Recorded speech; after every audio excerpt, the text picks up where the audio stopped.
everyone, I am Tanya. Welcome to Infinity Learn NEET by Sri Chaitanya. So today in this particular session, we are going to discuss one of the most important topics from the chapter Neural Control and Coordination from the unit Human Physiology grade 11, and that's going to be action potential. Yes, this is one of the most complicated but very important topic. But in today's session, you will be understanding this topic in the easiest way possible and also in the most summarized way, so that right before the examination, if you feel like revising the topic, this video will be the solution for your revisions, right? So let's get started. Now when I talk about the action potential, तो हमें ये पता है कि different situations होती है. अगर signal आ रहा है, signal नहीं है, membrane resting stage में है, तो किस तरीके से यहाँ पे changes आएंगे? We are going to discuss all the 4 situations, right? And then हम इसका graphical representation भी देख लेंगे, so that it's easier for us to compare between all the 3 scenarios and our thing will be sorted, right? So the first situation over here is going to be resting membrane potential. Resting membrane potential वो situation है जहां पे signal pass नहीं हो रहा है, जहां पे जो न्यूरॉन की मेम्ब्रेन है वो रेस्टिंग स्टेज में है. ठीक है, जब न्यूरॉन की मेम्ब्रेन रेस्टिंग स्टेज में होती है, so 2 things are there. It becomes permeable to the potassium ions, but it becomes impermeable to the sodium ions as well as the negatively charged proteins which are present in the exoplasm. Okay, so here is your membrane. Now here what is happening? For 3 sodium ions to go outside, in that condition 2 potassium ions they come inside the membrane. तो यहाँ पे charge क्या हो जाएगा? Inner side of the membrane will be negatively charged, outer side of the membrane will be positively charged. Okay, so the total charge here will be minus 70 millivolt. और यहाँ पे क्या क्या conditions हो रही है? The membrane over here is permeable to potassium ions and impermeable to sodium ions and negatively charged proteins. Correct? ये है रेस्टिंग स्टेज का सिनेरियो, जब मेम्ब्रेन रेस्टिंग स्टेज में होती है, जब कोई सिग्नल यहाँ पे पास नहीं हो रहा है. Okay, now we will go to the next situation जहां पे देयर इज सिग्नल प्रेजेंट, जिसे हम कहेंगे depolarization. This is considered as depolarization. अब डीपोलराइजेशन में क्या सीन है? Signal is present.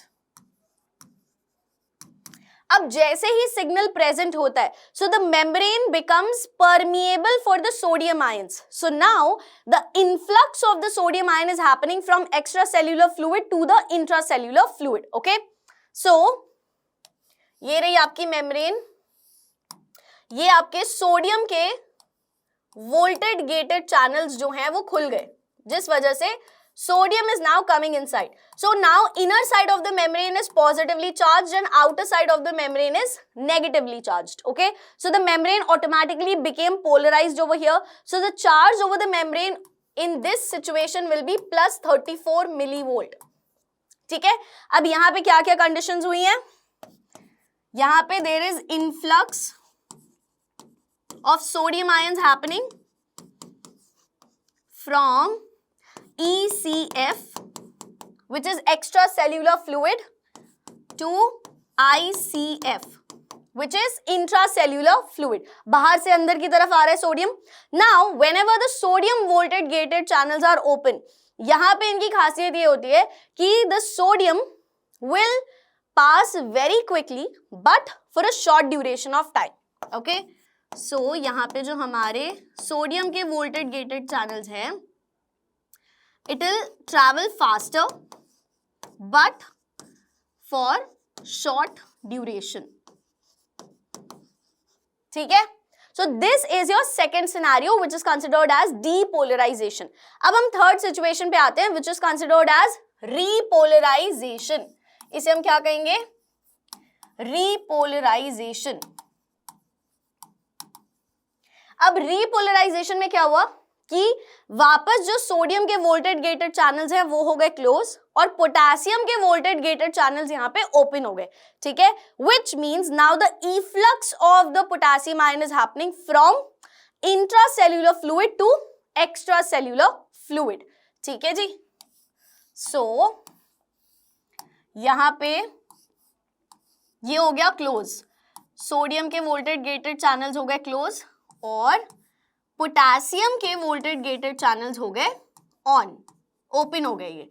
So now the efflux of the potassium is happening, correct, जिस वजह से वापस the membrane will be negatively charged from inside and outer membrane will be positively charged, और यहाँ पे वापस से आपका जो चार्ज हो जाएगा वो हो जाएगा -70 मिली वोल्ट।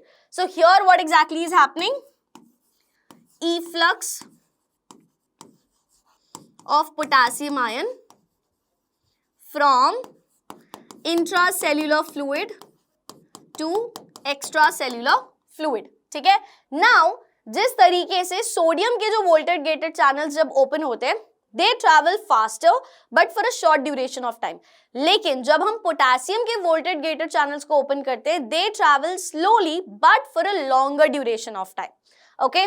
सो यहाँ पे हम ये भी मेंशन कर देते हैं, पोटेशियम के जो वोल्टेड गेटेड चैनल्स हैं they will travel slowly but for longer duration of the time, ठीक है जी। Now the fourth situation comes जिसे हम कहते हैं हाइपर पोलराइजेशन, जो कि इसी की एक्सटेंडेड सिचुएशन है। जैसे कि हमने आपको बताया कि पोटेशियम के जो वोल्टेड गेटेड चैनल्स हैं इसमें जो पोटेशियम आयंस हैं they will travel slowly but at the same time they gonna travel for a longer duration of time. अब क्योंकि लॉन्गर ड्यूरेशन के लिए वोल्टेड गेटेड चैनल्स ओपन होते हैं पोटेशियम के, तो बहुत ज्यादा आयंस यहाँ पे ट्रैवल कर गए।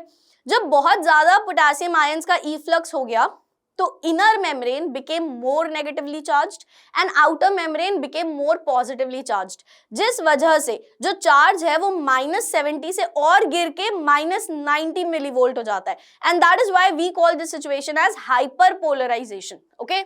सो we'll mention the last condition over here जिसे हम कहते हैं हाइपर पोलराइजेशन, ठीक है। तो यहां पे भी सिमिलर सिचुएशन है, सोडियम का गेटेड चैनल है क्लोज, पोटेशियम का गेटेड चैनल ऑन है यहाँ पे, जिस वजह से ज्यादा पोटेशियम आयंस अभी बाहर निकलते जा रहे हैं। So the inner membrane has become more negatively charged, outer membrane has become more positively charged. Hence, the charge from -70 और गिर के कितना हो गया, -90 हो गया, ठीक है। So here, same thing.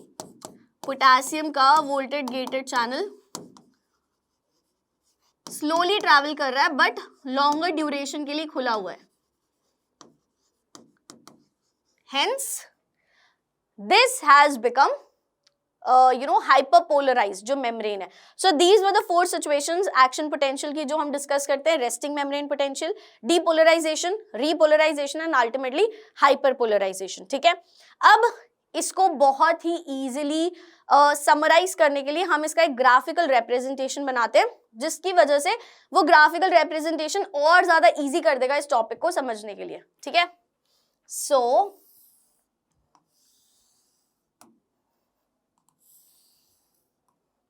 यहाँ पे हम मेंशन कर रहे हैं -90, ये है -70 और यहाँ पे है +34, ठीक है। This is point A, this is point B, ये बी से सी यहाँ गया, सी से डी वापस यहाँ आया और डी से ई वुड बी हियर, ठीक है। So if you see A B, AB is what? Resting membrane potential.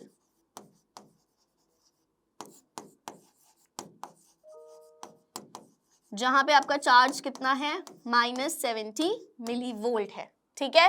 फटाफट से रिवाइज करते चलेंगे। रेस्टिंग मेम्ब्रेन पोटेंशियल, यहाँ पे membrane is permeable to potassium ions, impermeable to sodium ions and impermeable to negatively charged proteins which are present in the axoplasm, ठीक है।